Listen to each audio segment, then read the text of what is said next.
تبارك الذي نزل الفرقان على عبده ليكون للعالمين نذيرا۔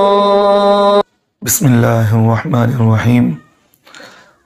آج کا پہلا سوال ہے، کشمیر سے سوال کیے ہیں کہ مفتی صاحب عدالتی فیصلے سے جھوٹی ملکیت ثابت ہو جانے کے بعد وہ چیز ہمارے لیے حلال ہوگی یا نہیں؟ جواب دے عین نوازش ہوگی سوال کرنے والے مولانا عادل صاحب کشمیر سے۔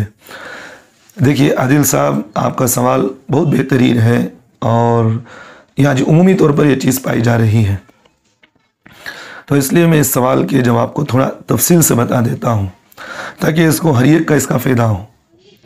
میں مثال سے سمجھاتا ہوں۔ دیکھیے، میری زمین ہے اور یہ میرا مکان ہے، سامنے والے نے مجھ پر حسد کیا، مجھ پر اس نے حسد کر کے یا کس پر مجھے ظلم کر رہا ہے، اس نے کورٹ میں یا اسٹیشن میں یا تھانے میں کہیں بھی ہو حکومت کے پاس گیا، اس نے یہ عرضی داخل کر دی اور اس نے یہ دعویٰ دائر کیا کہ بھئی یہ جو زمین ہے مولوی صاحب کی، یہ زمین میری ہے، حالانکہ وہ زمین اس کی نہیں ہے، وہ مکان اس کا نہیں، وہ بلکہ میرا ہے۔ اب اس نے اس طرح جھوٹا دائرہ داخل کر دیا ہے۔ اب یہ مقدمہ لڑنا شروع کر دیتا ہے اور ضرورت تو یہ ہوتی ہے کہ وہ اس کے بعد جعلی سرٹیفکیٹ بھی بنا دیتا ہے کہ بھئی یہ جو زمین ہے مولوی صاحب کی یہ میری ہے، وہ جعلی سرٹیفکیٹ بھی بنا دیتا ہے۔ اب مقدمہ جب وہ دائر کر دیا، اب وہ صورتحال کو جب کورٹ میں پیش کرتا ہے اور جج جو سامنے سنتا ہے، اب وہ جج جو سامنے جو کچھ بھی سنا وہ اپنا ذاتی فیصلہ سنا دیتا ہے کہ بھی یہ مولوی صاحب کی زمین نہیں بلکہ وہ سامنے والے کی زمین ہے، کیونکہ اس کے پاس سرٹیفکیٹیں بھی ہیں، زمین کے کاغذات بھی ہیں اور اس کا وکیل بھی کہہ رہا ہے ساری باتیں وہ زمین اس کی ہے، اب اس کو دے دینا چاہیے۔ اب یہاں شریعت میں شرعاً اس کا کیا حکم ہے؟ وہ زمین اس کی ہو جائے گی یا نہیں ہوگی؟ کیا حکومت نے، کورٹ نے جو فیصلہ کیا اس فیصلے کی وجہ سے وہ زمین ہو جائے گی نہیں ہوگی؟ تو یہ ایک بات یہاں ذہن میں رکھیے، کورٹ سے اگر فیصلہ ہو بھی جائے تو اس کو شرعاً اس کی بات کو نہیں مانی جائے گا، کیونکہ جو زمین جس کی ہے وہ اس کو واپس کرنا ضروری ہے، کیونکہ کورٹ نے جو بات دیکھا ہے، جو دیکھی ہوئی بات ہے، وہ اس کی ظاہر کو دیکھا ہے، اور جو وکیل جس نے جھوٹے دعوے کیا ہے وہ انہی کے باتوں کو لے کر کے وہ جج نے اس فیصلے کو سنایا ہے، تو وہ جج کے سامنے اگر حقیقت ہوتی تو وہ بات سناتا۔ لیکن بعض جج تو ایسے ہوتے ہیں غلیظ قسم کے، جیسا کہ آج ہمارے ہندوستان کے اندر بابری مسجد کا فیصلہ جو ایک بات چلی، حالانکہ جج جانتا بھی ہے کہ بھی یہ زمین مسلمانوں کی ہے، یہ ساری چیزیں مسلمانوں کی ہیں، لیکن اس کے باوجود بھی جج نے یہ مقدمہ یہ لکھا کہ بھئی یہ فیصلہ سنایا یہ زمین مسلمانوں کی نہیں بلکہ یہ زمین ہندوؤں کو دے دینا چاہیے، حالانکہ وہ جانتا بھی ہے، اور اس نے یہ بھی کہا کہ بھی مسلمانوں کی زمین ہے۔ یہ ساری چیزیں ماننے کے باوجود بھی اس نے غلط فیصلہ یہ سنایا کہ بھئی مسلمانوں کی زمین نہیں بلکہ کافروں کی ہو گئی، یہ ہندوؤں کی زمین ہے۔ آج اس زمین پر بابری مسجد، یہ رام مندر بنائی جا رہی ہے۔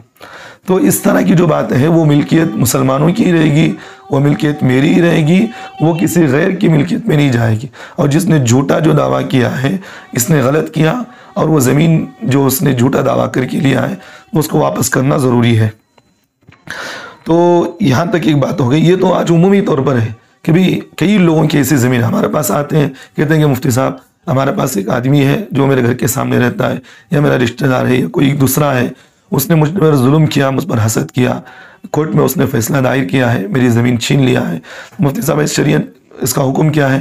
تو ہم یہ کہتے ہیں کہ بھئی یہ جو زمین ہے یہ آپ ہی کی ہے، اس نے جو فیصلہ لیا ہے اور جو حکومت سے جو بات سنائی گئی ہے اور جج نے جو فیصلہ کیا وہ غلط فیصلہ کیا، اس کی بات کو نہیں مانی جائے گی۔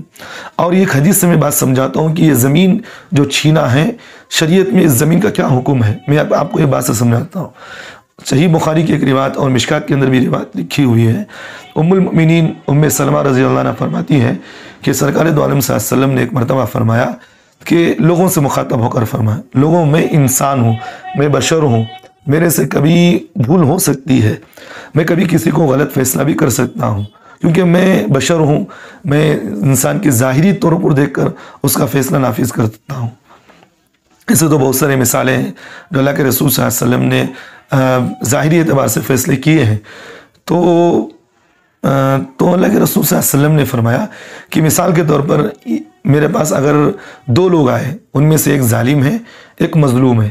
ظالم نے دعویٰ کیا کہ بھئی یہ زمین میری ہے، اب میں اس کے زبان کو دیکھ کر اور اس کے دعووں کو دیکھ کر، اس کے گواہوں کو دیکھ کر میں فیصلہ تو نافذ کر سکتا ہوں کہ بھئی یہ زمین اس کی ہے، اس کو دے دو۔ لیکن اللہ کے رسول صلی اللہ علیہ وسلم نے فرمایا میرے اس کہہ دینے سے وہ زمین اس کی نہیں ہوتی، میرے کہہ دینے سے وہ زمین اس کی نہیں ہو جاتی، بلکہ وہ زمین اس کی نہیں بلکہ زمین وہ مظلوم کی ہے، اس کو واپس کرنا ضروری ہے۔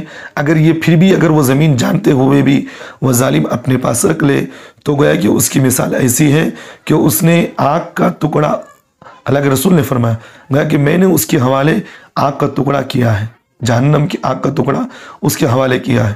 اگر وہ نہیں دے گا تو اس کو قیامت میں اس کو عذاب بھی ملے گا اور اس کو جہنم میں ڈالا جائے گا۔ تو اس لیے میرے بھائیوں آج یہ عمومی چیز پائی جا رہی ہے کہ بھئی یہ کسی کی زمین کو ہڑپ لینا، کسی کی زمین کو چھین لینا، اس طرح نہیں کرنا چاہیے۔ اللہ سے توبہ استغفار کرے، اگر اس طرح غلط کام سے لیے ہیں تو فوراً ان چیزوں کو واپس کرے۔ مختصر زندگی ہے، دنیا کی زندگی کے اندر کسی کو زمین کو چھین لینا، کسی کی چیزوں کو چھین لینا، چوری کر لینا، یہ غلط بات ہے۔ اور ایک بات یہ میں ایک زائد تو کہہ دیا ہوں کہ آج کل وکیلوں کے حالات ایسے ہیں، یہ غلی قسم کے وکیل ہیں۔ آج کل جھوٹے جو وکیل عمومی طور پر یہ چیز آج پائے جا رہے ہیں بھئی کہ لڑکا لڑکی کا اگر فیصلہ ہو، لڑکا اگر کوئی غلط کام بھی نہ کیا ہو لیکن وہ وکیل کی طرفداری میں لگ کر لڑکے پر بہت سارے تہمتیں لگا دیتا ہے۔ بعض مرتبہ لڑکی ظالم ہوتی ہے، لڑکا مظلوم ہوتا ہے، لڑکے پر وہ غلط تہمتیں لگا کر لڑکے کو اندر جیل میں ڈھکل دیتا ہے۔ بعض مرتبہ ایسے وکیل تو کیونکہ یہ کیسیں وکیل ہی تو لڑتے ہیں، وکیلی جو ظالم ہوتے ہیں جو اس طرح کے لوگوں کے فیصلوں کو، لوگوں کی چیزوں کو چھین کر سامنے والے کو دیتے ہیں۔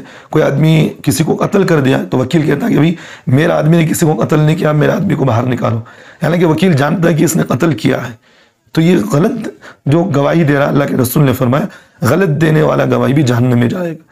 تو اگر وکیل جو ہیں جو غلط گواہی دینے والے، وہ اللہ سے توبہ استغفار کرے، کسی کی کسی بھی چیز کو، کوئی بھی معاملات ہو، کوئی بھی ہو، غلط چیز پر دعویٰ نہ کرے، اللہ تعالیٰ سے توبہ استغفار کرے۔ اگر کسی نے اس طرح کیا ہے تو سب سے پہلے سامنے والے سے معافی مانگے، اور کسی سے لیا ہو تو اس کو وہ چیز کو واپس کرنے کی کوشش کرے۔ تو بہرحال خلاصہ کلام یہی ہے، مولانا عادل صاحب جو وہ زمین ہے وہ آپ ہی کی ہے، جو کسی نے اس طرح کر کے لیا ہے اس نے غلط کیا ہے، اور اگر وہ کورٹ سے فیصلہ بھی ہو جائے تو اس کی بات کو مانا نہیں جائے گا۔ اللہ ہم تمام کو عمل کی توفیق دے۔ اسی طرح ہماری ایک عزیز نے سوال کیا ہے، مفتی صاحب جو مقروض قرض ادا کرنے کی فکر نہ کرے، اس کی دعوت میں شرکت کرنے کا، یعنی اس کی دعوت قبول کرنے کا شرعاً کیا حکم ہے؟ سوال کرنے والے مفتی یعقوب صاحب دہلی سے۔ دیکھیے یعقوب صاحب، آپ کا سوال بہت اہم ہے، اور یہ عمومی چیز پائی جا رہی ہے کہ لوگوں کے حقوق کو کھا جاتے ہیں اور لوگوں کی دعوتیں کر رہے ہیں اور لوگوں کے حقوق کو کھا جاتے ہیں، حج و عمرے چل رہے ہیں۔ تو بہت بہترین سوال آپ نے مجھے پوچھا ہے، تو میں اس سوال کا جواب تھوڑا تفصیل سے بتا دیتا ہوں۔ دیکھیے بھئی، قرض لینے کے بعد اس کی ادائیگی کی فکر کرنا بہت ضروری ہے، بہت ضروری ہے، کیونکہ یہ حقوق العباد میں سے ہے۔ ایک ہے حقوق اللہ، ایک ہے حقوق العباد۔ حقوق اللہ اس کو کہتے ہیں کہ بھی اللہ کے حقوق میں کوتاہی کرنا، جیسے کہ نماز نہیں پڑھا، روزہ نہیں رکھا، اور وسعت ہونے کے باوجود بھی حج نہیں کیا، اس طرح کی جو چیزیں ہیں یہ حقوق اللہ ہیں۔ اگر اللہ چاہے تو معاف کر سکتے ہیں، لیکن حقوق العباد کا جہاں تک کا مسئلہ ہے، اس میں لیے یہ حکم یہ ضروری ہے کہ بھئی اس کی ادائیگی فرض کے برابر ہے، فرض کے برابر ہے، اور اس کی ادائیگی اگر نہیں کریں گے تو قیامت میں پکڑے جائیں گے۔ تو اس لیے میرے بھائی جو آپ نے مجھے سوال پوچھا وہی ہے کہ سب سے پہلے قرض کی ادائیگی کی فکر کرنا چاہیے آدمی کو۔ دعوتیں ہوں اور نفلی صدقات ہوں، نفلی حج ہو، یا کوئی بھی ہو، نفلی عمرہ ہو، وہ بعد میں بھی آپ ادا کر سکتے ہیں، لیکن سب سے پہلے سامنے والے کے حق کو آپ ادا کریں، یہ ضروری ہے آپ کے لیے۔ اور دوسری بات، اگر آپ کے پاس اخراجات، اگر پیسے جم رہے ہیں، اگر آپ سامنے والے کو قرض ادا نہیں کر سک رہے ہیں، پیسے آپ کے لیے نہیں جم رہے، تو آپ اپنے اخراجات کو کم کریں۔ مثال کے طور پر روزانہ آپ کے گھر کے اندر 200 روپے خرچ ہو رہے ہیں، تو آپ یہ کام کریں، تھوڑا ذرے دن تک کے لیے آپ تنگی پیش کریں، اپنے گھر کے اخراجات کو تھوڑا تنگ رکھیں، تاکہ آپ کا مال بھی لوگوں کے سامنے صحیح طریقے سے ادا ہو جائے، سامنے والے کا قرض بھی ادا ہو جائے۔ تو آپ جو ہے کچھ دن کے لیے اپنے مال کو تھوڑا کم کر دیں، تاکہ آپ کا مال خرچہ اخراجات کم ہو، پھر اس مال کو جمع کریں، سامنے والے کا قرض ادا کر دیا کریں۔ اور اس میں ایک چیز آپ کو ایک تجربہ یہ بھی ہو جائے گا کہ بھی میرے گھر کے اندر جتنی ضرورت، بقدر ضرورت پیسہ ہو اتنا ہم خرچ کریں گے، یہ زائد پیسے جو مجھے مل رہے ہیں تو یہ پیسے آپ کے لیے کچھ کام آ جائیں گے دوسرے کاموں میں۔ تو بہرحال میرے بھائی، بات یہی ہے کہ کسی کی قرض کو لے کر نفلی حج کرنا، نفلی صدقات دینا، اس کی شرح اس کی اجازت نہیں ہے۔ یہ قرض حقوق العباد میں سے ہے، اس کو ادا کرنا بہت ضروری ہے، بہت سخت ضرورت ہے۔ اور یہ صورت مسئلہ جو آپ نے مجھے پوچھا ہے وہ یہی ہے کہ اگر جو آدمی نے، مثال کے طور پر مجھے کسی آدمی نے قرض دینا ہو اور وہ آدمی نے مجھے دعوت دیا، اگر وہ سامنے والا آدمی حرام کمائی نہیں کما رہا ہے تو چاہے تو میں اس کی دعوت کو قبول کر سکتا ہوں، جا سکتا ہوں، کوئی گناہ نہیں ہوگا مجھے۔ لیکن اگر سامنے والے نے جو مجھے دعوت دیا ہے، وہ قرض دینا ہے کسی کو، اگر میں نہ جاؤں تو اس کو اس بات کا احساس ہوگا اور وہ میرے نہ جانے سے بڑے فکر مند ہوگا اور اس کی اصلاح ہو سکتی ہے، تو مجھے نہیں جانا چاہیے، تاکہ اس بات کو، اس آدمی کو غلطی کا احساس ہو اور وہ آدمی اپنی غلطی پر ندامت اختیار کرے، اور پھر وہ سامنے والے کو اس کا قرض ادا کرنے کی امید رکھتا ہو اور کوشش کرتا ہو۔ تو اس لیے اگر میں نہیں جاؤں گا تو وہ سامنے والے کی اصلاح ہوگی، تو پھر اس وقت میں نہیں جا سکتا، نہیں جانا چاہیے مجھے۔ اور اگر وہ اس طرح کی کوئی بات نہیں، تو میں اگر قبول بھی کر لوں تو میرے لیے کوئی گناہ نہیں، میں دعوت کے اندر شرکت کر سکتا ہوں، میں کھا سکتا ہوں۔ یہاں تک تو ہوگا آپ کا مسئلہ۔ لیکن میں ایک بات یہاں زائد کہہ دیتا ہوں، جو عمومی طور پر آج چیز پائی جا رہی ہے۔ بہت سارے لوگ میرے پاس آتے ہیں، کہتے ہیں کہ مفتی صاحب، میرا بھائی ہے، یا میری کئی مستورات مجھے فون بھی کر کے مجھے پوچھتے ہیں، میرا بھائی ہے، میرا والدین کا انتقال ہو گیا اور میری ماں کا انتقال ہو گیا، مجھے وراثت میں مجھے پیسہ ملنا چاہیے، وراثت میں مجھے مال ملنا چاہیے، لیکن میرا بھائی اتنا بڑا ظالم ہے، اتنا بڑا ظالم ہے، اتنا بڑا غلیظ انسان ہے کہ اب تک انہیں مجھے وراثت میں مال تقسیم نہیں کیا ہے۔ مفتی صاحب اس کے بارے میں کیا کہتے ہیں؟ تو میں بات یہ کہتا ہوں کہ بھائی دیکھیے، آپ کا حج بعد میں ہوگا، اگر آپ کا ذاتی پیسہ ہے، اگر آپ پر حج فرض ہے تو آپ کریے، لیکن سب سے پہلی بات تو حق یہ ہے کہ آپ اپنے بہنوں کے حقوق کو ادا کریں، یتیموں کا اگر مال لیا تو یتیموں کے مال کو ادا کریں، اور کسی غریب کا مال لیا تو غریب کے حق کو ادا کریں۔ یہ چیزیں وہ ہیں جو آج ہمارے مسلمان یہ لوگوں کی چیزوں کو چھین کر کھا رہے ہیں، یہ چیزیں غلط ہیں۔ میں ایک مثال مجھے یہاں سمجھ میں آ گئی، مجھے یاد آ گئی، میں بات کہہ رہا ہوں۔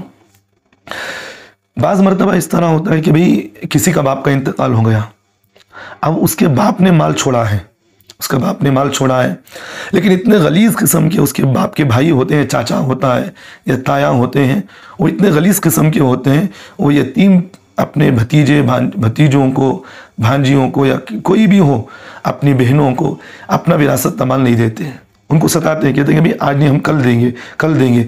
یاد رکھنا، اللہ کے رسول صلی اللہ علیہ وسلم نے فرمایا، یتیم کے مال کو چھین کر کھانا، کسی کے مال کو چھین کر کھانا یہ حرام ہے۔ جتنے دن آپ اس مال کو چھین کر رکھیں گے آپ گنہگار ہوں گے۔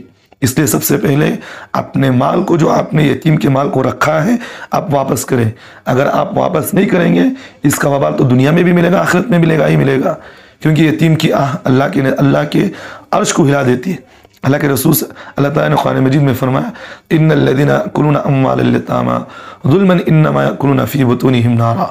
اللہ تعالیٰ نے قرآن مجید میں فرمایا، جو آدمی یتیموں کے مال کو کھاتا ہے وہ گویا کہ اپنے پیٹ کے اندر جہنم کی آگ کو بھر رہا ہے۔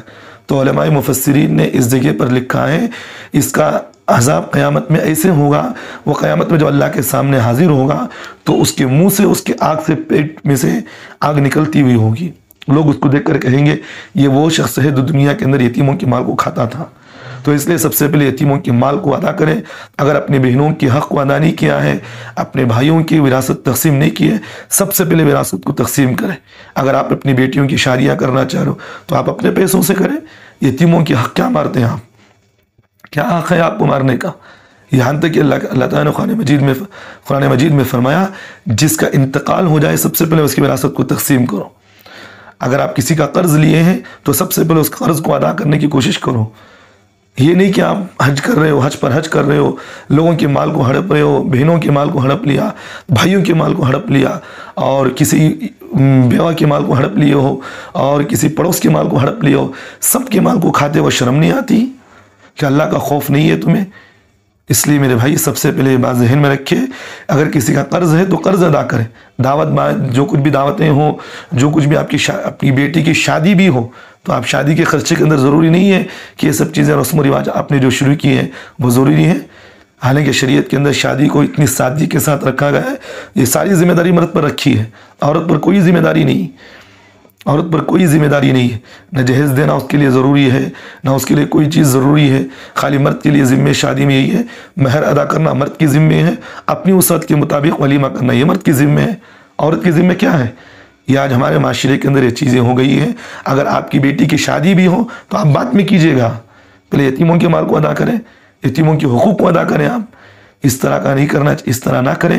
اگر یہ حرکتیں آپ کر رہے ہیں تو آپ کی دعائیں بھی رک سکتی ہیں اللہ کے عرش کے سامنے، آپ کی دعائیں بھی قبول نہیں ہوں گی. اب مجھے ایک حدیث یاد آ گئی. اللہ کے رسول صلی اللہ علیہ وسلم کے پاس ایک عادت شریف آتی ہے اللہ کے رسول کی. جب بھی اللہ کے رسول کے پاس جنازہ آتا، اللہ کے رسول جو ہے اس جنازے کو نماز پڑھانے سے پہلے اس بات کا اعلان کرتے کہ بھئی یہ جو جنازہ میرے سامنے پڑا ہوا ہے یہ کسی کو قرض دینا ہے. اگر کوئی صحابی رسول کہتے کہ نبی جی یہ مجھے قرض دینا ہے تو اللہ کے رسول اس کی جنازے کی نماز نہیں پڑھاتے، چاہے وہ شہید بھی کیوں نہ ہو. شہید کے بارے میں تو حدیث میں یہ ہے کہ اس کے خون کا خطرہ زمین پر گرنے سے پہلے اللہ اس کی مغفرت کر دیتے. لیکن اگر وہ کسی کے قرض کو ادا نہیں کیا تو جنازے کی نماز نہیں پڑھاتے. اور پھر اگر کوئی صحابی اگر ذمہ داری لیتے کہ اللہ کے رسول میں اس کی ذمہ داری لیتا ہوں، میں اس کے قرض ادا کروں گا، تو پھر اللہ کے رسول اس کی جنازے کی نماز پڑھاتے. اور قیامت میں شہید کی مغفرت بھی اسی وقت ہوگی جب وہ لوگوں کے حقوق کو ادا کر دیا ہو. اگر وہ حقوق ادا نہیں کیا تو قیامت میں اس پر بھی پکڑ ہوگی.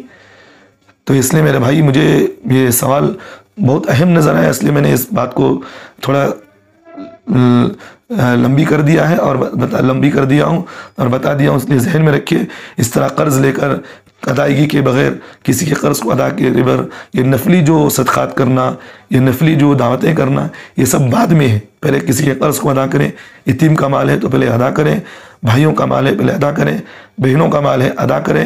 اگر آپ کے باپ نے دنیا کے اندر رہتے ہوئے مرنے سے پہلے اگر کسی کو کوئی گھر یا جائیداد یا زمین دیا بھی ہو، یہ اس کے لیے ہدیہ مانا جائے گا. اس کے مرنے کے بعد، یہاں تک کہ علماء نے لکھا ہے باپ کے مرنے کے بعد یا بھائی کے مرنے کے بعد یا کوئی بھی آدمی مر جائے، اگر اس کے مرنے کے بعد اس کی سوئی بھی اگر اس نے چھوڑا ہو تو اس کی سوئی کو بھی تقسیم کرنا ضروری ہے. کیونکہ ہمارے پاس مسائل آتے ہیں تو اس لیے اس کے کپڑوں کو بھی آپ کسی کو نہیں دے سکتے، یہاں تک کہ اس کے چپل کو بھی آپ اس کے وارثین کو پوچھے بغیر کسی کو اپنی ذاتی طور پر نہیں دے سکتے. یہاں تک مسئلہ ہے، ذہن میں رکھے. تو اس لیے یتیموں کے حقوق کو ادا کریں. کسی کے پاس قرض لیا ہو تو قرض کی ادائیگی پہلے کریں، بعد میں دعوتیں کریں. اگر آپ کی دعوت میں نہ جانے کی وجہ سے اس کی اصلاح ہوتی ہو تو آپ اس کی دعوت کو ہرگز قبول نہ کریں.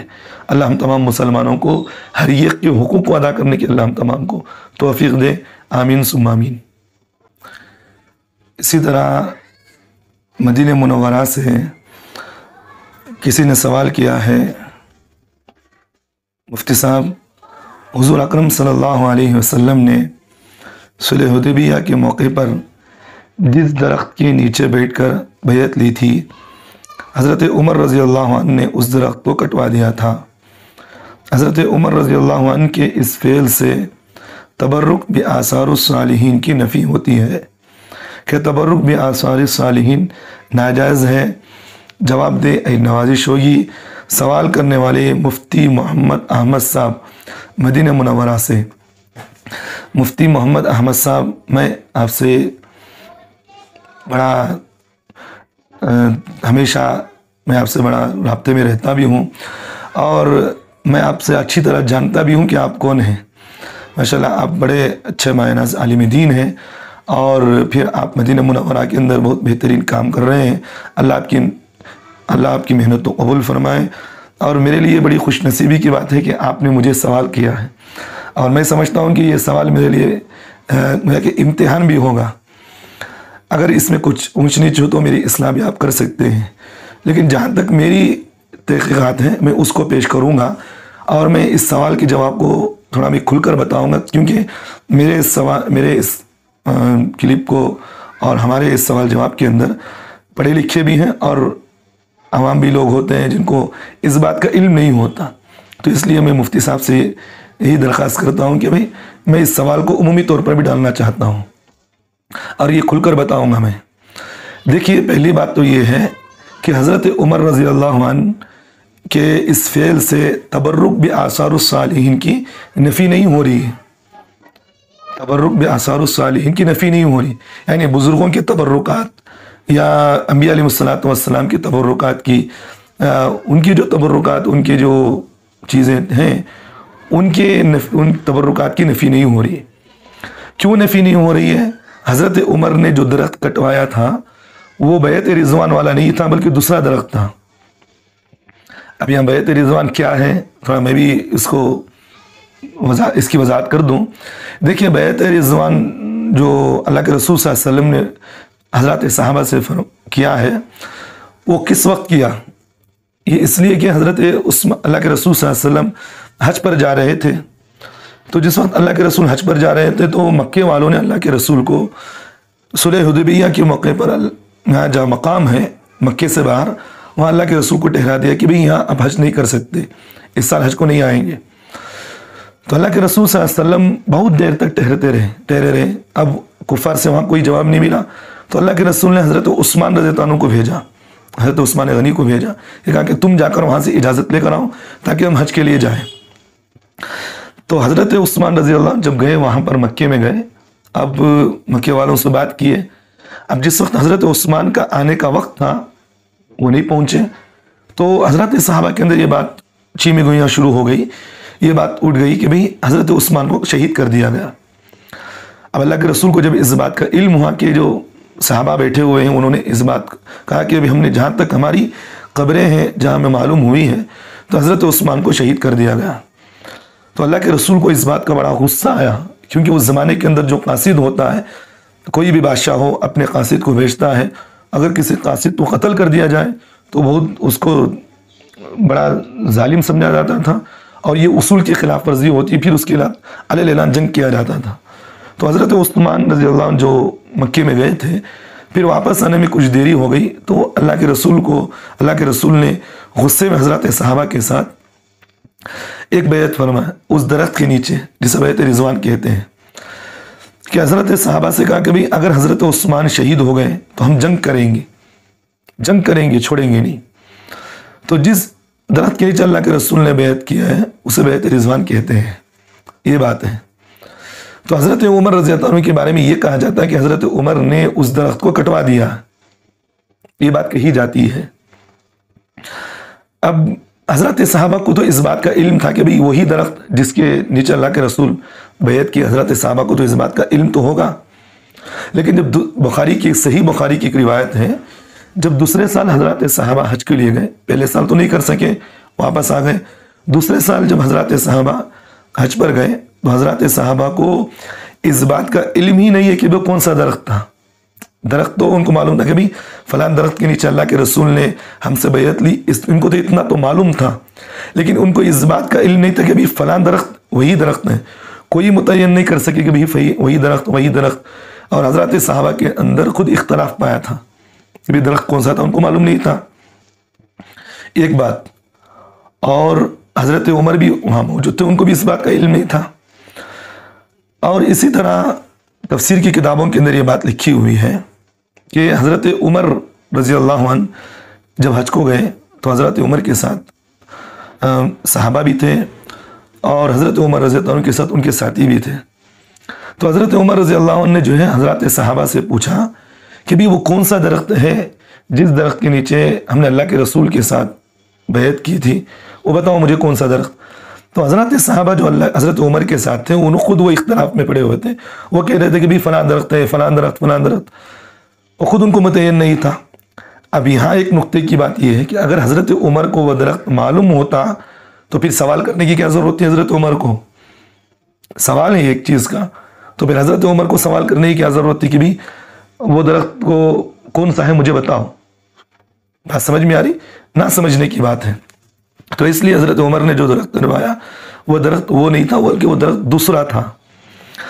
اگر ہم اس کے پہلو کو اگر ہم دیکھا جائے، اور اگر پہلو سے کہ اگر ہاں واقعتاً حضرت عمر نے جو درخت کٹوایا ہے وہ وہی درخت جس درخت کے نیچے اللہ کے رسول نے حضرات صحابہ سے بیعت لی ہے، ایک تھوڑی دیر کے لیے اگر مان لیا جائے، تو حضرت عمر نے جو درخت کٹوایا تھا وہ کیوں کٹوایا؟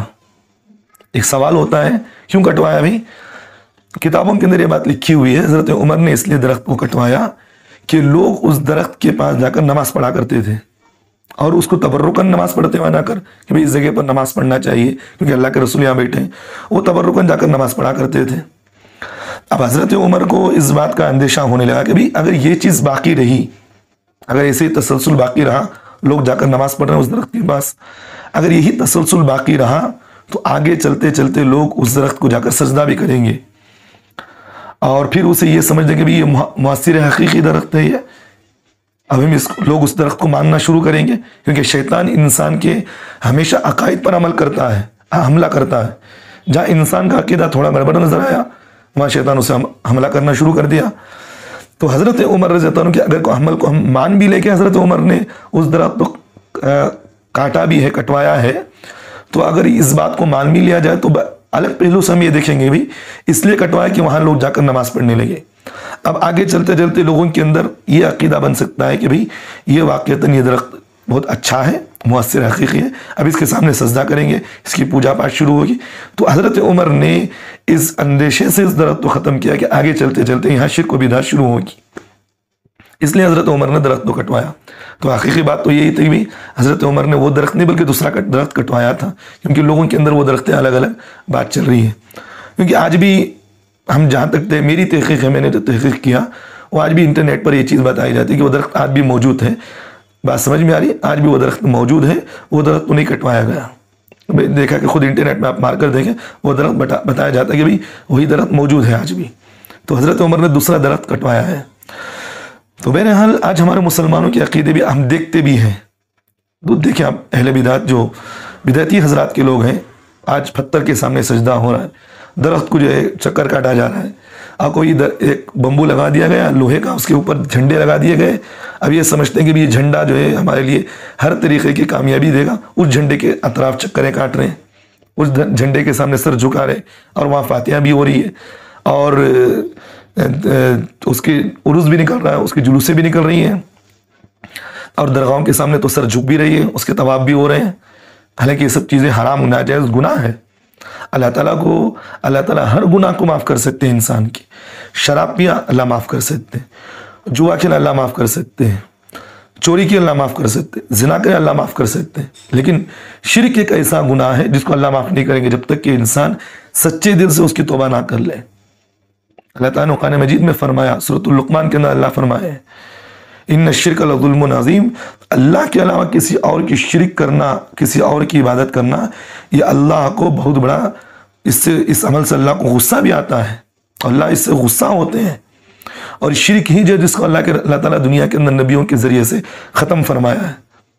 تو اس لیے میرے بھائیوں یہ شرک ہے، اس طرح کرنا گناہ ہے، ناجائز حرام ہے، اور یہ سب چیزوں کو ہمارے مسلمانوں کے لیے چھوڑ دینا چاہیے۔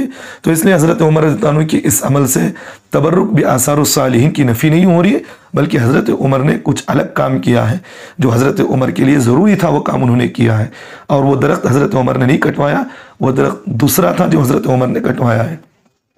اور اگر کٹوا بھی دیا ہے تو اس سے کوئی تبرک بآثار الصالحین یعنی بزرگوں کے جو ان کی جو چیزیں ہیں، جو تبرکات ہیں، اس کی نفی نہیں ہو رہی ہے، بلکہ ان کی تبرکات سے آدمی فائدہ بھی حاصل کر سکتا ہے۔ جیسے کہ میں ایک مثال یہاں سمجھا دیتا ہوں، اللہ کے رسول کے منہ مبارک یعنی اللہ کے رسول کے بال، اگر کوئی آدمی پانی میں ڈال کر اس بال کو شفا کی نیت سے پینا چاہے پی سکتا ہے، کوئی بات نہیں، لیکن اسے مؤثر حقیقی نہیں سمجھنا ہے کہ اس بال کے ذریعے سے اللہ مجھے اسی بال کے ذریعے سے اللہ مجھے کیا کرتے ہیں بھائی صحت دیں گے، عافیت دیں گے میری بیماری، ایسے نہیں.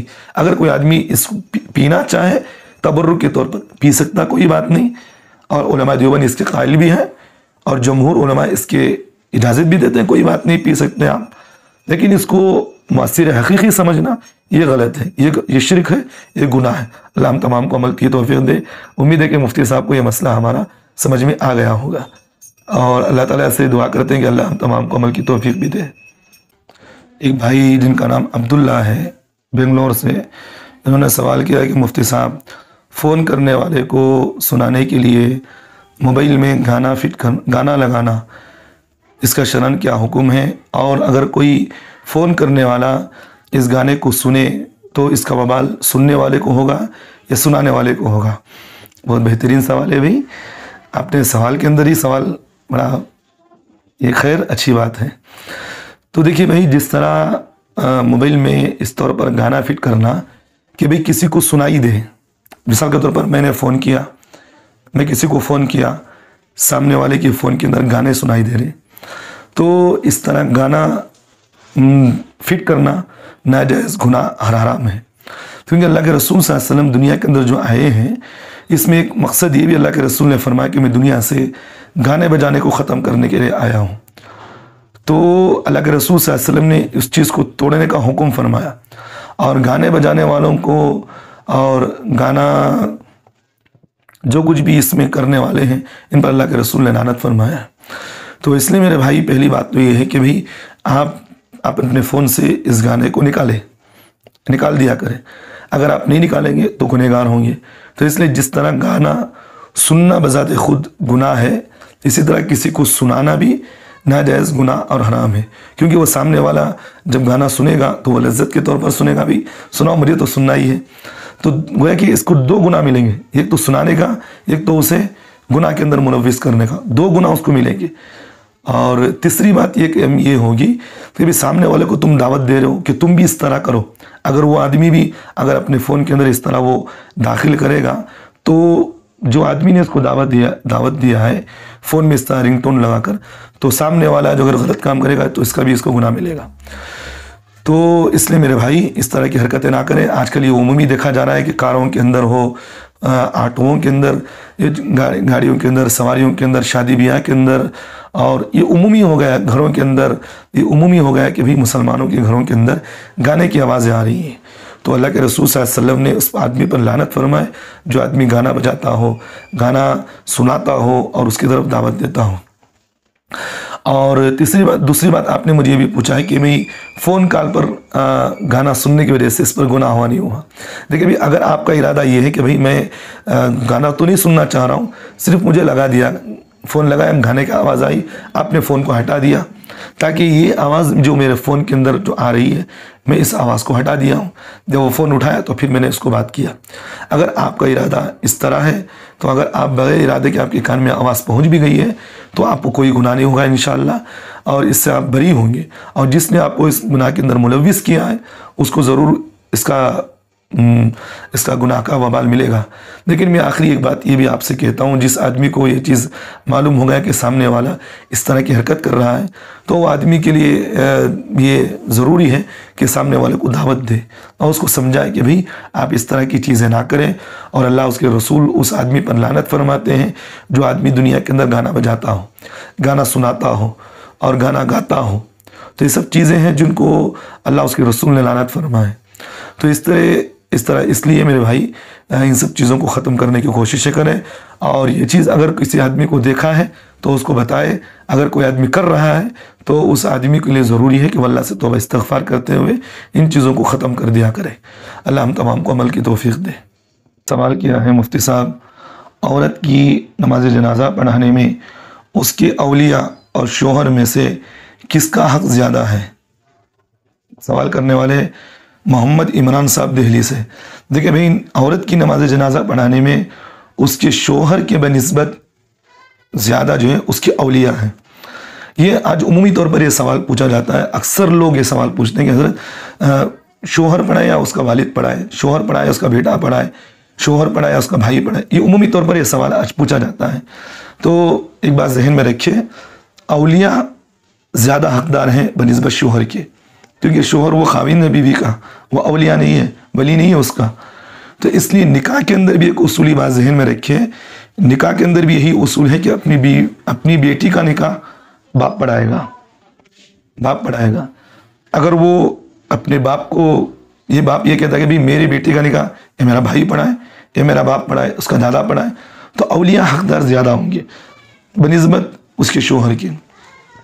اگر اولیاء یہ کہتے ہیں کہ بھی میرا داماد خود پڑھا دے، باپ کہہ رہا ہے کہ بھی میرا داماد خود پڑھا دے، بیٹا کہہ رہا ہے کہ میرا باپ خود پڑھا دے، بھائی کہہ رہا ہے کہ میرا بہنیں بھی خود پڑھا دے، اگر وہ اپنا حق چھوڑ کے شوہر کو اجازت دیتے ہیں کہ آپ پڑھائیے گا تو وہاں پڑھانے کی اجازت ہے. اگر وہ منع کر رہے ہیں، چاہے وہ عالم دین ہو، کوئی بھی کیوں نہ ہو، جب تک کہ اولیاء کی اجازت نہیں، وہ اس وقت تک جنازے کی نماز نہیں پڑھا سکتا. اولیاء کی اجازت ہے تو پڑھائے، اگر اولیاء کوئی بھی نہیں ہے تو آخری درجہ شوہر خود پڑھا سکتا ہے. اگر موجود ہے تو پھر اولیاء سے اجازت لینا ضروری ہے. جس طرح نکاح کے اندر ترتیب ہے تو اسی طرح جنازے کی نماز، عورت کی جنازے کی نماز میں بھی یہی ترتیب ہوگی. اللہ تعالی ہم تمام کو عمل کی توفیق دیں. اس طرح ایک مولانا نے سوال کیا ہے، سوال کرنے والے مولانا عرفات صاحب، کہاں کی ہیں بھئی، اتراکھنڈ. سوال کیا ہے کہ مفتی صاحب، کسی مولانا سے میں نے بیان میں سنا، وہ بیان کر رہے تھے کہ مزارات پر چادر چڑھانا خود اللہ کے رسول صلی اللہ علیہ وسلم سے اور حضرات صحابہ سے ثابت ہے. کیا یہ صحیح روایت ہے کہ مزارات پر چادر چڑھانا خود حضرات صحابہ سے ثابت ہے؟ اس کی وضاحت فرما دے، بڑی مہربانی ہوگی. بھائی دیکھیے، اس بیان کی کلپ کے سلسلے میں آپ نے مجھے شاید انفرادی بھی مجھے بھیجا ہے، میں نے خود سنا ہے، میں وہ ڈال دیتا ہوں انٹرنیٹ پہ بھی اس کو. آپ نے جو مجھے سوال پوچھا ہے، جس کے سلسلے میں، جس مروجہ سلسلے کے بارے میں آپ نے مجھے پوچھا ہے، اس کا جواب سمجھے. دیکھیے، موجودہ زمانے میں جو مروجہ طور پر یہ کام کیا جا رہا ہے، مزارات پر چادر اڑانا اور اس کو اللہ کے رسول صلی اللہ علیہ وسلم سے ثابت کرنا، یہ شرعاً جائز نہیں ہے، حرام ہے. کیونکہ اللہ کے رسول سے صحیح روایت سے کوئی بھی ایسی سند ثابت نہیں ہے کہ اللہ کے رسول کے مزار پر حضرات صحابہ نے، اللہ کے رسول کے روز اطہر پر حضرات صحابہ نے چادر اڑائی ہے. کہیں بھی یہ روایت نہ صحیح روایت سے ثابت ہے، نہ ضعیف روایت سے چیز ثابت ہے. یہ لوگوں کی من دھڑک بنی بنائی باتیں ہیں. اب یہ مولانا جو جس روایت سے یہ استدلال کر رہے ہیں، جس روایت سے استدلال کر رہے ہیں کہ اللہ کے رسول کے روزہ اطہر پر چادر اڑانے کے سلسلے میں یہ بات جس روایت سے استدلال کر رہے ہیں، میں اس روایت کو بھی ایک مرتبہ پڑھ دیتا ہوں. دیکھیے، اللہ کے رسول صلی اللہ علیہ وسلم کے پاس ایک چادر مبارک تھی، ایک کملی تھی، ایک چادر تھی جو بہت خوبصورت چادر تھی. اللہ کے رسول اپنی زندگی میں کبھی اس چادر کو اوڑھ لیا کرتے، کبھی اس چادر کو بچھا کر بیٹھ بھی جایا کرتے تھے. جس وقت اللہ کے رسول صلی اللہ علیہ وسلم کا انتقال ہوا، یہ روایت مسلم شریف کے اندر موجود ہے، اور جس مولانا نے مسلم شریف کی روایت کا حوالہ دیا ہے وہ بالکل غلط کہتے ہیں. اور مسلم شریف کی طرف وہ جو روایت کرتے ہوئے کہتے ہیں کہ اللہ کے رسول کے روز اطہر پر چادر اڑانے کے سلسلے میں وہ جو اس روایت کو یہ بیان کرتے ہوئے کہتے ہیں کہ اس سے ثابت ہو رہا ہے، وہ غلط کہہ رہے ہیں. میں آگے بتاؤں گا آپ کو، پہلے یہ روایت سن لیں آپ. صحیح روایت کیا ہے میں بتا رہا ہوں. مسلم شریف کے اندر جو روایت اللہ کے رسول صلی اللہ علیہ وسلم کے سلسلے میں یہ ہے کہ اللہ کے رسول کے پاس ایک چادر تھی جس کو اللہ کے رسول بچھایا بھی کرتے تھے، کبھی وقتاً فوقتاً اوڑھ بھی لیا کرتے تھے، اور اکثر استعمال تو ہوتی تھی، اوڑھ بھی لیتے اور کبھی ضرورت پر بچھا بھی لیا کرتے تھے. حضرت اللہ کے رسول کا جب انتقال ہو گیا، جب اللہ کے رسول دنیا سے چل بسے، تو اللہ کے رسول کے ایک صحابی ہیں جن کا نام حضرت شقران، یہ اللہ کے رسول کے غلام تھے. یہ روایت میں آتے کہ یہ غلام تھے اللہ کے رسول کے.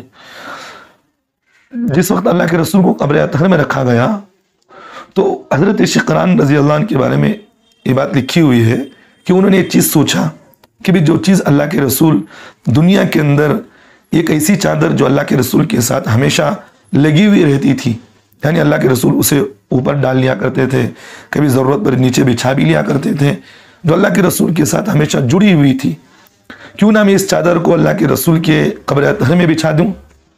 تو انہوں نے اللہ کے رسول کو، جب اللہ کے رسول کے جسم مبارک کو قبر میں رکھنے سے پہلے انہوں نے اس چادر کو زمین پر بچھایا، پھر اللہ کے رسول کی جسم اطہر کو اس چادر پر رکھا گیا۔ یہ حضرت صحابہ کو یہ چیز بات کا علم نہیں تھا کہ بھی انہوں نے اس طرح کیا ہے، لیکن جب حضرت صحابہ کو اس بات کا علم ہو گیا کہ اللہ کے رسول کے جسم اطہر کو جو ہم قبر میں رکھ رہے ہیں اس کے نیچے ایک چادر بچھی ہوئی ہے، جب انہوں نے اینٹیں جوڑنا شروع کی قبر میں تو انہوں نے دیکھتے ہی فوراً اس چادر کو نکال لیا اور ناراضگی کا اظہار کیا حضرت صحابہ نے اس وقت۔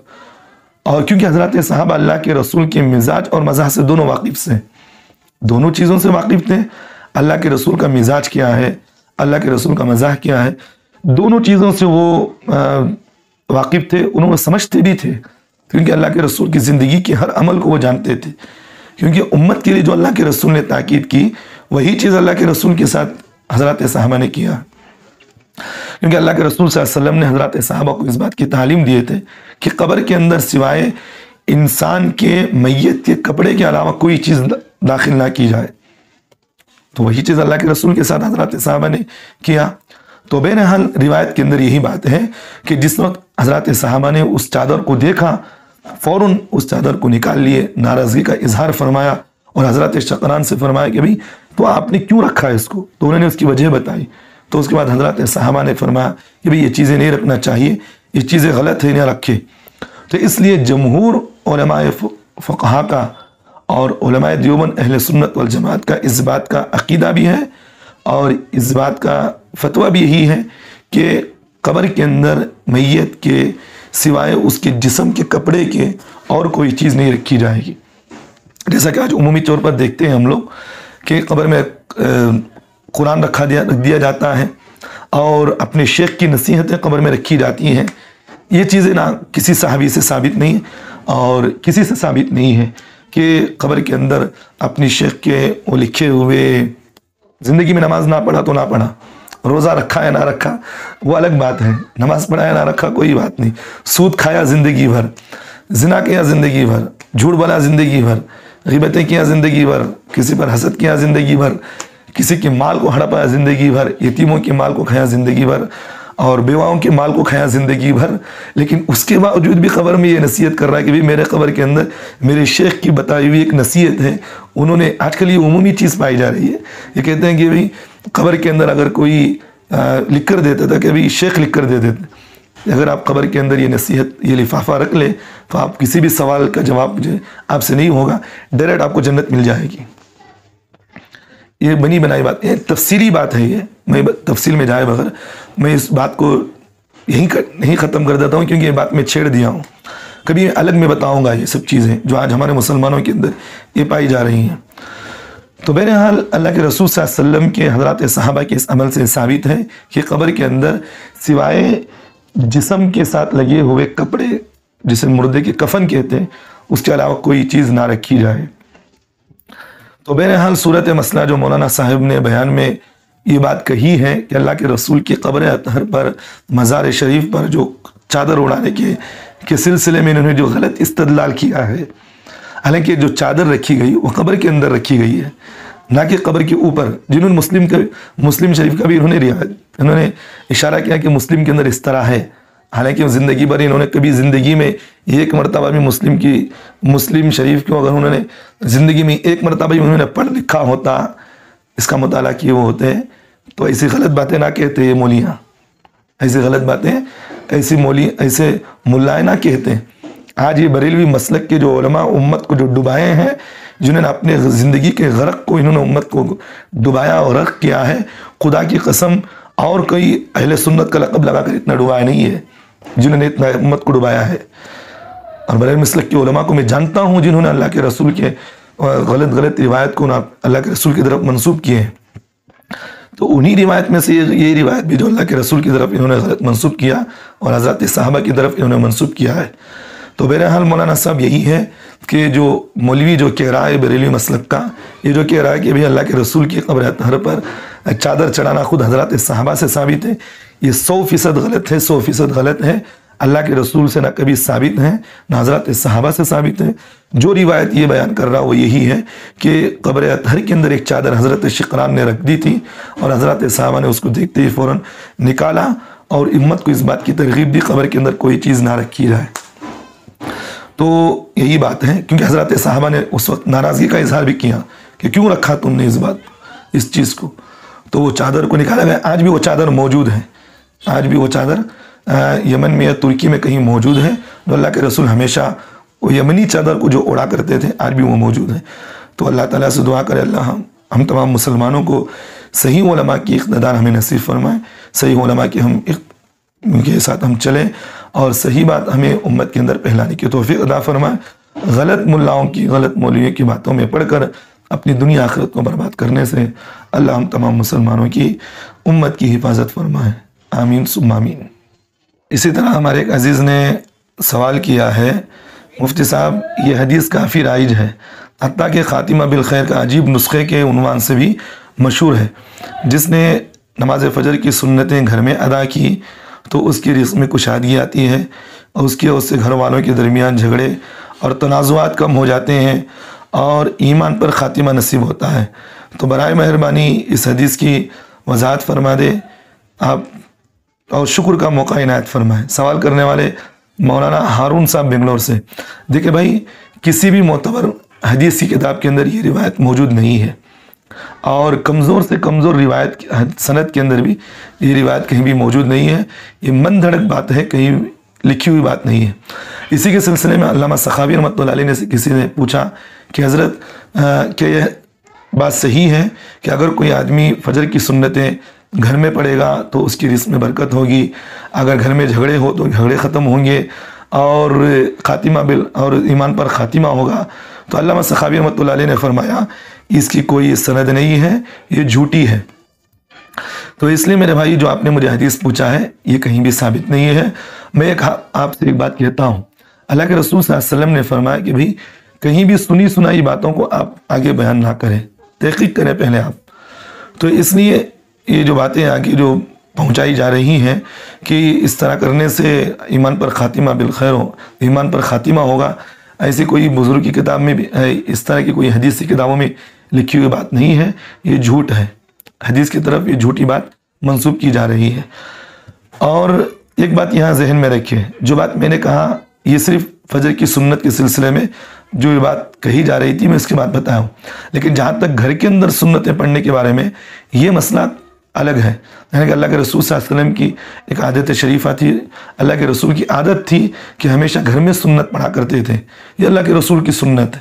آپ اس لیے علماء فقہ نے یہ لکھا ہے کہ بھئی سنتیں آدمی کو گھر میں پڑھنا چاہیے، ایک بات۔ لیکن اس کے ذریعے سے آدمی یہ نقطے نکالے کہ بھی حدیث کے اندر یہ بتایا گیا کہ بھی سنتیں گھر میں پڑھنے سے گھر میں اس طرح کشادگی ہوگی اور جھگڑے ختم ہوں گے، ایمان پر خاتمہ نصیب ہوگا، اس طرح کہیں بھی یہ حدیث لکھی ہوئی نہیں ہے۔ جو لوگ بھی یہ بتاتے ہیں، حدیث کہہ کر کے بات بتاتے ہیں، وہ جھوٹے ہیں، کذاب ہیں، ان کو اس بات سے رجوع کرنا چاہیے اور اللہ سے توبہ استغفار کرنا چاہیے۔ اسی طرح ایک بھائی سعودی عرب سے سوال کیے ہیں، مفتی صاحب کیا احرام کی حالت میں وہ مشروبات مثلاً پھول کا رس وغیرہ جن میں خوشبو ملی ہوئی ہو پی سکتے ہیں نہیں؟ اگر پی لیا تو اس کا کیا حکم ہے؟ سوال کرنے والے مفتی احمد حسین صاحب سعودی عرب سے۔ دیکھیے مولوی صاحب، یہ تو عمومی طور پر یہ سوال پوچھے جاتے ہیں جو عمرے کو جانے والے ہیں، حج کو جانے والے ہیں، یہ لوگ اکثر یہ سوال پوچھتے بھی ہیں، اور یہ سوال اکثروں کو معلوم بھی نہیں ہوتا، بڑے پریشان ہوتے ہیں۔ دیکھیے احرام کی حالت میں، چاہے عمرے کا احرام ہو یا حج کا احرام ہو، حالت احرام میں خوشبودار چیز بھی استعمال نہیں کی جا سکتی اور خوشبودار چیز بھی پیا نہیں جا سکتا۔ تو ایسی مشروبات جن میں خوشبو ملی ہوئی ہو، ایسی مشروبات بھی پینا جائز نہیں ہے، ایک بات۔ اور دوسری بات یہ ہے کہ اگر پی لیا تو کیا حکم ہے، یہ بھی سمجھیں۔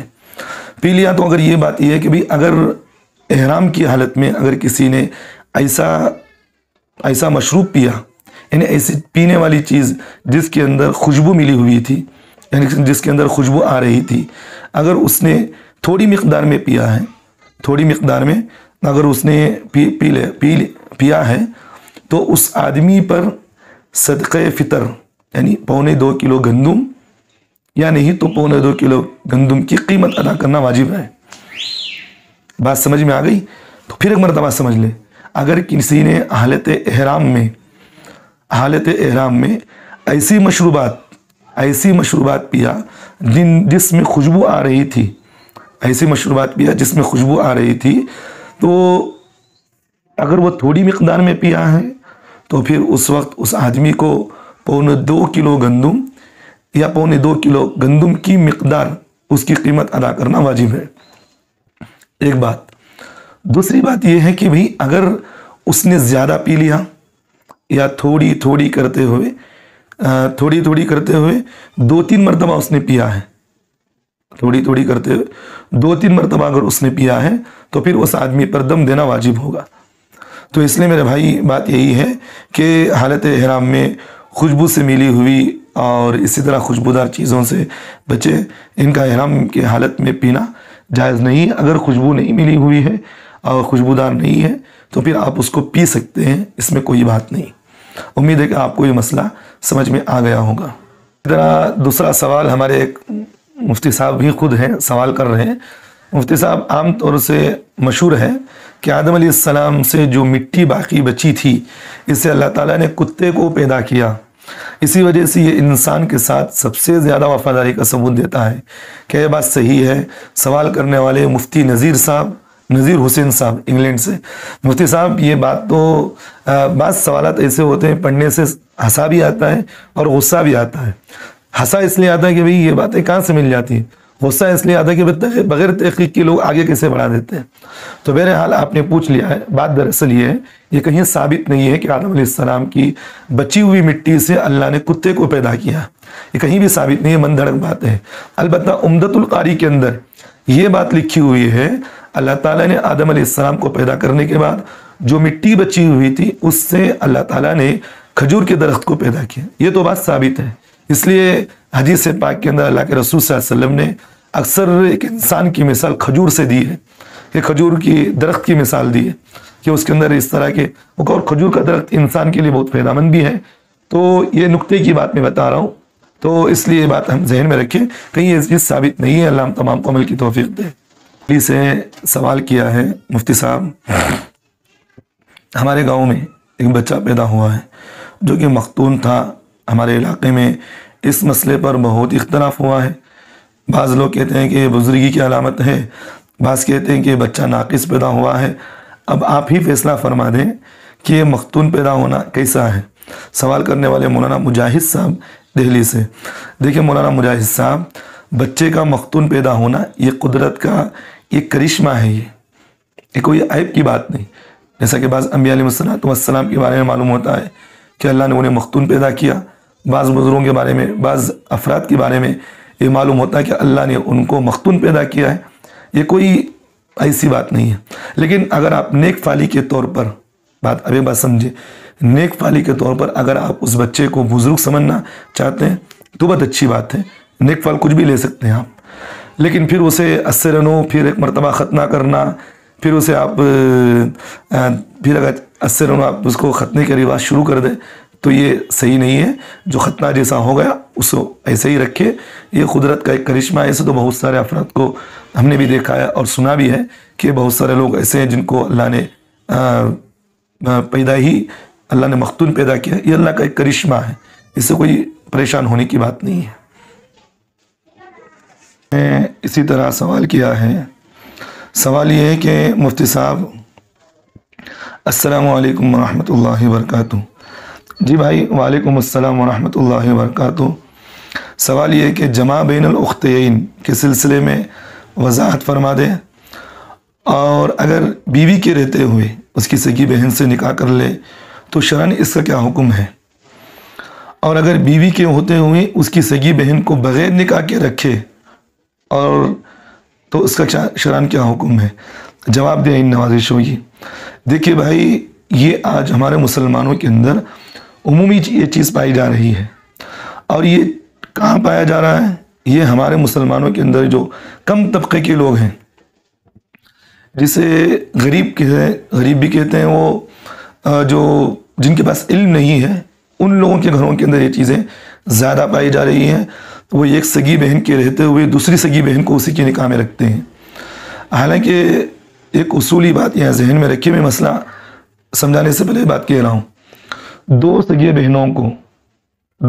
بہنوں کو ایک ساتھ کسی مرد کا نکاح میں رکھنا، یا ایک بہن کو اس نے طلاق دے دیا ہے، اب وہ بہن اس کی عدت گزار رہی ہے، اسی عدت میں اس کی سگی بہن سے نکاح کرنا شرعاً ناجائز حرام ہے. پھر ایک مرتبہ سمجھ لیں، دو سگی بہنوں کو، کسی مرد کا، مسلمان مرد کا دو سگی بہنوں کو ایک ساتھ بیک وقت نکاح میں رکھنا، یا ایک بہن کو اس نے طلاق دیا ہے، اس کی پہلی بہن عدت گزار رہی تھی، اسی عدت میں اس نے دوسری بہن سے نکاح کر لیا، تو اس طرح دونوں طریقے قرآن و حدیث کی روشنی میں شرعاً ناجائز حرام ہے.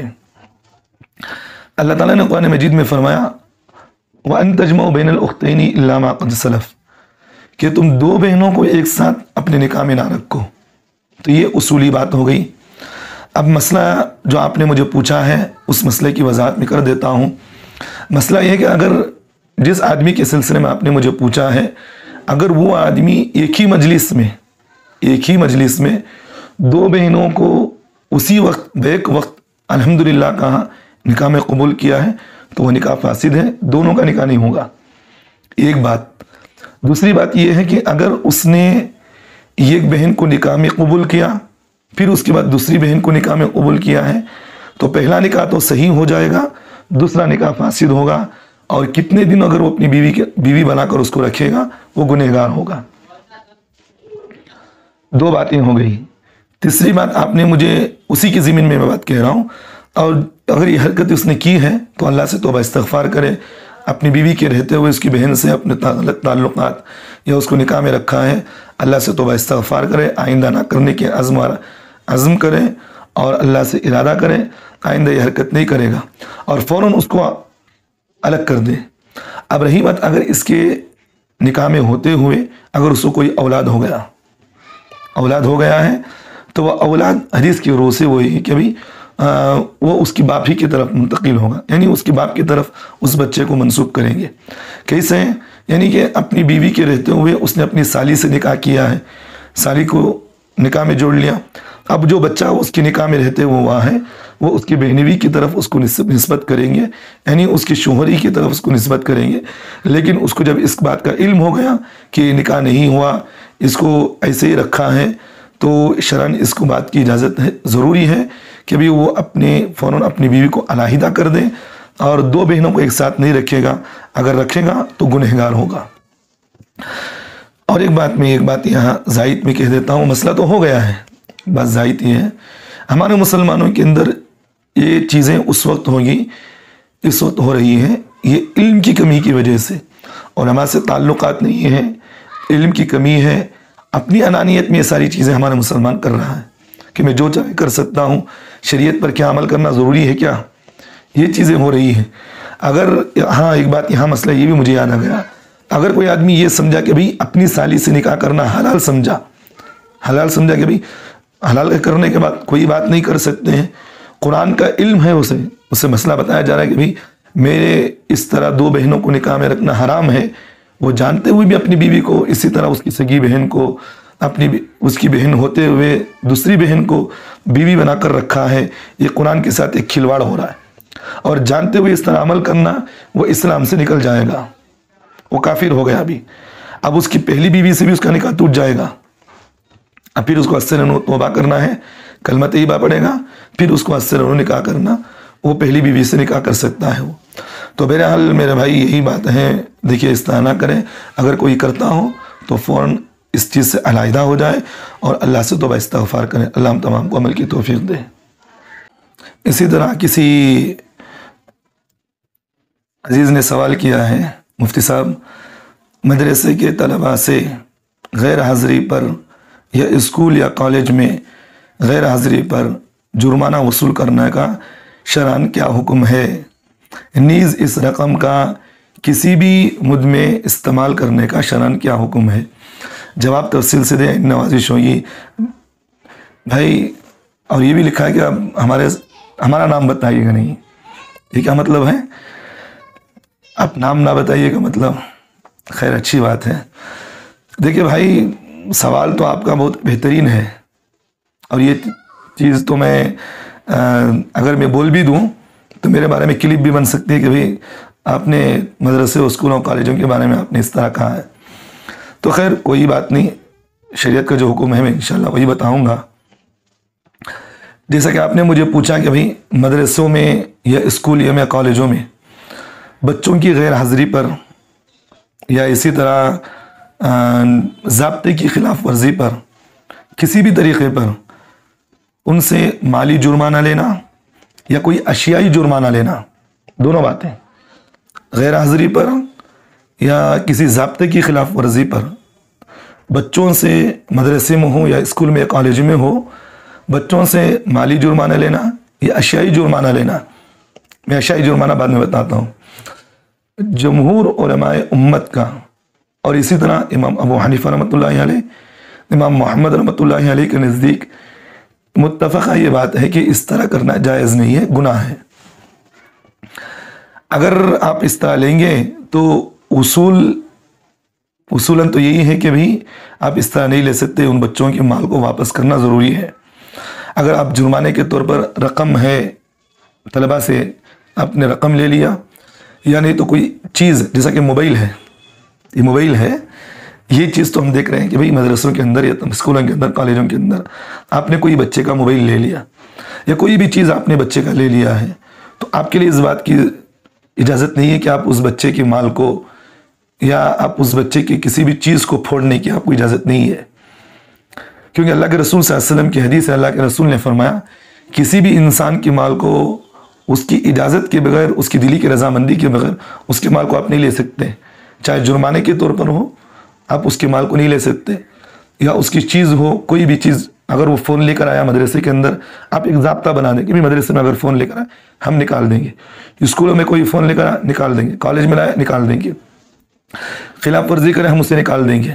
یا نہیں تو آپ ایک کام یہ کریں کہ اگر ان سے آپ جرمانہ لے لیے یا کوئی چیز لے لیے, موبائل لے گئے, کوئی بھی چیز آپ ان سے لے لیے یا کوئی ان سے رقم لے لی ہے تو سال کے آخری میں اس جرمانے کو اس چیز کو آپ ان کے حوالے کرنا آپ کے لیے ضروری ہے. آپ اس مال کو یا اس چیز کو بیچ کر کوئی بھی ہو مدرسے کی ضروریات میں یا اساتذاؤں کی تنخواہوں میں یا کسی بھی چیز میں دینا آپ کے لیے شرعاً جائز نہیں ہے. اگر آپ نے اس طرح کیا ہے, آپ نے لے رکھا ہے تو آپ کے لیے شرعاً یہ بات ضروری ہے کہ آپ نے جتنا مال اس کا لیا ہے یا جو قیمت آپ نے اس کی ضائع کی ہے اپنے ضابطے کے اعتبار سے اس چیز کو, اس رقم کو, اتنی رقم یا اتنے پیسے اس کو واپس کرنا ضروری ہے. کسی مد میں استعمال نہیں کر سکتے. آپ اس کو لے لیے تو سال کے آخری میں دے دیں. تو ایک بات, اور ایک بات یہ کہ اگر کہیں گے مولوی صاحب اگر ہم یہ ضابطہ نہیں بنائیں گے تو پھر مدرسے کیسے چلیں, اسکولیں کیسے چلیں, کالجیں کیسے چلیں. میں بھی ایک مدرسے کا پڑھا ہوا طالب علم ہوں, الحمدللہ آج بھی پڑھ رہا ہوں میں.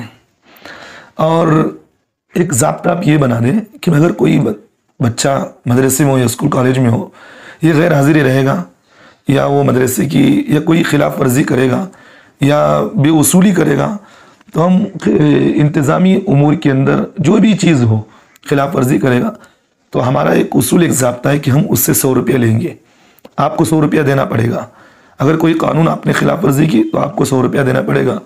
مثال کے طور پر آپ اس 100 روپے کو لیں, آپ رفع کام کے اندر استعمال کر سکتے ہیں, ان پیسوں کو آپ صدقہ کر دیں, اس میں کوئی بات نہیں کیونکہ آپ خود استعمال نہیں کر رہے, رفعی کاموں میں استعمال ہو رہی ہے. اگر آپ اس مال کو لینے کے باوجود بھی آپ اپنے ذاتی طور پر یا کسی استاد کی تنخواہوں میں یا مدرسے کے رفعی کاموں میں آپ دیں گے تو آپ کو شرعاً اس کی اجازت نہیں, کیونکہ امانت میں خیانت آئے گی اس طرح کرنا.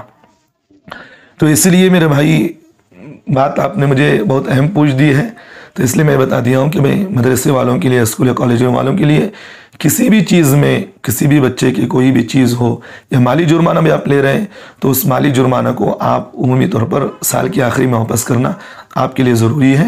اگر اشیاء کے طور پر لیے تو وہ بھی واپس کرنا آپ کے لیے ضروری ہے. کسی بھی انسان کو آپ اس کی دل کی رضامندی کے بغیر کسی بھی مال کو آپ لے نہیں سکتے. اس طرح لینا گناہ ہے, گناہ کبیرہ ہے. اور اگر اور تفصیل کے لیے, دلائل کے لیے کوئی ضرورت پڑی تو میں کمنٹ کے اندر میں اس کے ڈسکرپشن کے اندر میں لکھ دیتا ہوں. اب وہاں بھی اس تفصیل کو دلائل کے ساتھ آپ پڑھ سکتے ہیں. جو کچھ بھی میں نے بتایا ہے وہ اسی جگہ لکھ دیتا ہوں۔ تو اللہ تعالی ہم تمام مسلمانوں کو عمل کی توفیق دے، معاملات کو ہمیں صاف رکھنے کی توفیق دے۔ اور ایک بات مجھے یہاں ذہن میں آ گئی، بعض ہم اسکولوں مدرسوں کالجوں کے اندر دیکھتے ہیں بچوں کا کوئی فون مل گیا یا کوئی ان کی چیز مل گئی تو لے کر پھوڑ دیتے ہیں۔ میں اپنی ذاتی رائے بتاتا ہوں، آپ کوئی بھی بات سمجھیں، میں اپنی ذاتی رائے بتاتا ہوں، اگر اس طرح آپ کریں گے تو بچوں کی بجائے ہمت آنے کی بچے اس سے بد ذہن ہوں گے اور بچے آپ کی تعلیم کو مکمل طور پر حاصل نہیں کریں گے۔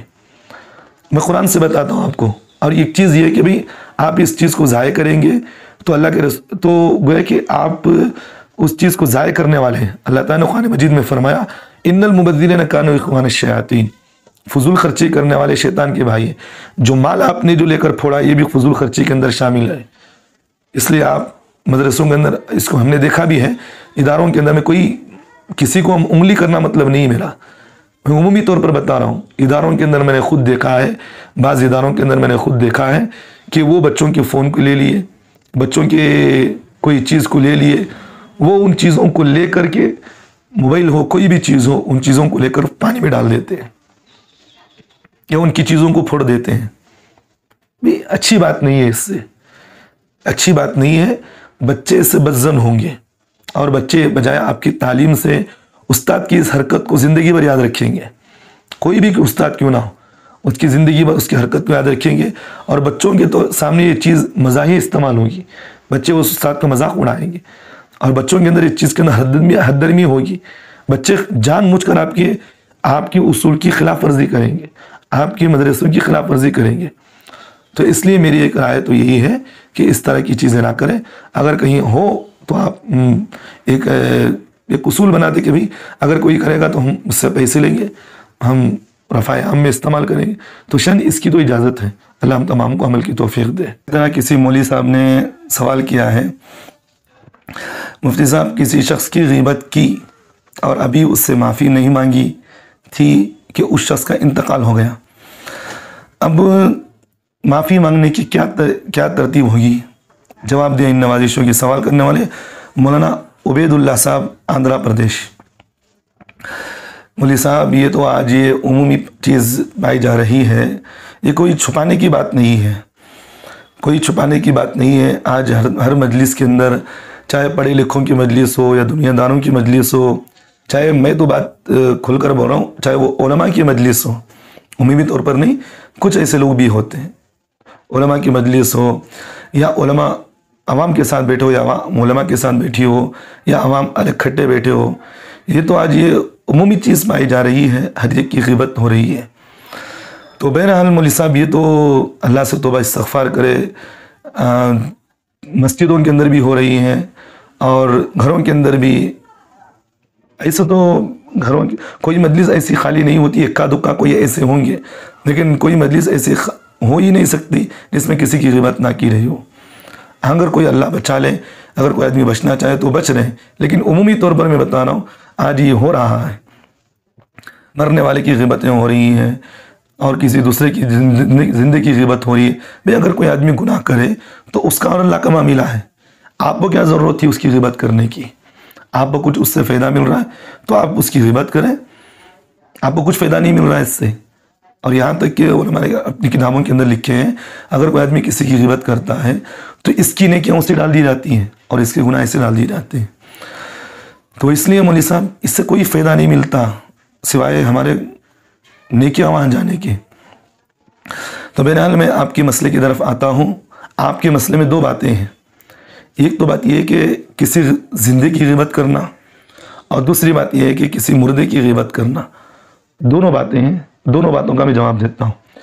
پہلی بات یہ ہے کہ دیکھیں کسی انسان کی غیبت کرے تو جس کی غیبت کی گئی ہے جب تک کہ اس آدمی کو اس کا علم نہ ہو جائے، بات سمجھ میں آ رہی ہے؟ جب تک کہ مثال کے طور پر کسی نے میری غیبت کی، جب تک کہ مجھے اس غیبت کا علم نہ ہو جائے وہ غیبت جو ہے وہ حقوق اللہ کے اندر شامل رہے گا، حقوق العباد کے اندر نہیں آئے گا، یعنی وہ میرے حق کے اندر نہیں بلکہ اللہ کے حق میں آئے گا۔ اگر وہ جب تک کہ وہ علم مجھے نہ ہو جائے کہ فلاں شخص نے مجھے غیبت کی ہے، جب تک کہ مجھے اس کا علم نہ ہو جائے اس وقت تک وہ چیز حقوق اللہ کے اندر شامل ہے۔ میں اور ایک مرتبہ سمجھاتا ہوں یہ چیز۔ کسی آدمی نے میری غیبت کی کہ مولوی صاحب ایسے ہیں ایسے ہیں ایسے ہیں، ہوتے ہی ایسی باتیں ہو رہی ہیں، نہیں اللہ جانتے ہیں، چل رہی ہیں ایسی باتیں، کیونکہ اگر میں گناہ کر رہا ہوں تو میرا اللہ کا معاملہ ہے، اگر میرے اندر وہ چیز نہیں ہے تو آپ حسد کر رہے ہیں میرے اوپر، تو اس کا وبال تو ہوگا ہی آپ کو۔ تو میری آپ نے غیبت کی، جب تک کہ مجھے اس کا علم نہیں ہو رہا ہے تو اس وقت تک وہ چیز جو ہے حقوق اللہ کے اندر شامل ہوگی۔ تو آپ اللہ سے توبہ استغفار کر لیں کہ اللہ آئندہ میں فلاں مولوی صاحب کی یا فلاں انسان کی میں کسی کی غیبت نہیں کروں گا، اللہ معاف کر دیں۔ تو اللہ آپ کا بندے کا معاملہ اللہ معاف کر دیں گے۔ لیکن جب مجھے معلوم ہو گیا کہ فلاں آدمی نے، فلاں شخص نے، کسی نے مجھے میری غیبت کی ہے، اس طرح مجھ پر غلط باتیں کی ہیں اور مجھے میری اندرونی باتیں کسی کو بتائی ہیں، میری غیبتیں چل رہی ہیں، تو جب مجھے معلوم ہو گیا تو اب یہاں علماء نے یہی لکھا ہے کہ میرے سے معافی مانگنا اس کے لیے ضروری ہوگا۔ اب میرے سے معافی مانگی ہو کہ بھائی مولوی صاحب یا میں فلاں آدمی سے کسی کو غیبت کر دیا ہے، آپ مجھے معاف کر دیں، میں آپ کی اس طرح برائی بیان کر دی ہے، آئندہ میں اس طرح نہیں کروں گا۔ اگر میں معاف کر دیا تو اچھی بات، اللہ معاف کر دیں گے، اگر میں نے معاف نہیں کیا تو اللہ قیامت میں اس کا بدلہ تو دیں گے ہی۔ تو بہرحال یہ حقوق اللہ کے اندر شامل اس وقت ہوگا جب کہ مجھے معلوم نہ ہو۔ اگر مجھے معلوم ہو گیا تو یہ حقوق العباد ہے۔ حقوق العباد کا مسئلہ یہی ہے کہ جب تک بندے سے معافی نہیں مانی جائے گی اس وقت تک اللہ بھی اس کے گناہ کو معاف نہیں کریں گے۔ تو حقوق العباد کا مسئلہ یہی ہے، اگر کسی نے قرض لیا ہے، اس کے قرض کو ادا نہیں کیا، کسی کے مال کو کھا گیا ہے، اس کے وہ مال ادا نہیں کیا، جب تک کہ وہ میرے مال کو ادا نہ کر دے اس وقت تک اس کا مال کو قبول نہیں کیا جائے گا۔ پہلے وہ میرے مال کو ادا کرے، بعد میں اللہ سے اس گناہ کی معافی مانگے، بعد میں اللہ معاف کرے گی اس کو۔ تو بہرحال سب سے پہلی بات میرے سے معافی مانگنا ضروری ہے کہ بھی میں نے آپ کی غیبت کی ہے، تو اگر میں معاف کر دیا تو پھر اللہ بھی اسے معاف کر دیں گے۔ تو یہ حقوق العباد کا مسئلہ ہے۔ اگر مجھے نہیں معلوم ہوا، میرے پیچھے غیبتیں ہو رہی، تو یہ حقوق اللہ کے اندر شامل ہوگی۔ اللہ چاہے تو معاف کر سکتے ہیں، اللہ سے توبہ استغفار کر لے، اللہ معاف کر دیں گے۔ تو ایک بات یہ زندے کی مثال میں بتا رہا ہوں، اگر کسی نے مردے کی غیبت کی، جیسا کسی کا انتقال ہو گیا، لوگ ہر جگہ بول رہے ہیں بھی وہ شرابی تھا، کبابی تھا، زانی تھا، چھوڑیے کچھ بھی ہو، وہ آپ سے اس سے کچھ فائدہ مل رہا ہے، آپ کو کچھ اس سے کچھ فائدہ ہو رہا تو آپ بتائیے گا مجھے۔ جب آپ کو اس سے کچھ فائدہ نہیں ہو رہا ہے، جب آپ کی ذات تو کچھ آپ کے فائدہ نہیں ہو رہا ہے، نہ آپ کا مال بڑھ رہا ہے، کچھ بھی نہیں ہو رہا، تو پھر ضرورت کیا تھی آپ کی اس کی غیبت کرنے کی؟ تو بہرحال آپ نے کسی مردے کی غیبت کی ہے تو پھر اس کا معافی تلافی کا ایک ہی طریقہ ہے کہ آپ پہلی بات تو اللہ سے معافی مانگیں، دوسری بات اس غیبت جو مردے کی ہے اس کے سلسلے میں کچھ صدقہ وغیرہ کچھ کر دے، پھر اللہ سے توبہ استغفار کرے اور اللہ سے آئندہ اس طرح کے نہ کرنے کا اللہ سے عزم کرے اور اس کے سلسلے میں کچھ ایصال ثواب بھی کر دیا کرے، اور امید ہے کہ انشاءاللہ اللہ تعالیٰ آپ کے اس کار خیر کی وجہ سے، یعنی آپ جو مردے کی طرف سے کچھ صدقہ دیے ہیں، کچھ خیرات دیے، کچھ ایصال ثواب کیے، اللہ سے معافی مانگے ہیں، تو امید ہے کہ انشاءاللہ اللہ تعالیٰ آپ کے اس گناہ کو معاف کر دیں گے۔ تو بھائی یہ عمومی چیزیں پائی جا رہی ہیں، تو اس لیے یہ چیزیں نہیں کرنا چاہیے۔ اور اللہ کے رسول صلی اللہ علیہ وسلم نے غیبت کرنے والوں کے سلسلے میں اللہ نے قرآن مجید میں فرمایا، غیبت کرنے والا ایسا جس نے اپنے مردار بھائی کے گوشت کو کھانے والا ہے، غیبت کرنے والا، چغل خوری کرنے والا، اس کی مثال اللہ نے قرآن مجید کے اندر اس کی حرمت کے بارے میں بیان کی ہے۔ یہ اس طرح کرنا حرام ہے، اس لیے میرے بھائی یہ سب چیزیں نہ کریں، کوئی بھی کیوں نہ ہو، کوئی بھی مجلس کیوں نہ ہو، اس طرح کی چیزیں نہیں کرنا چاہیے۔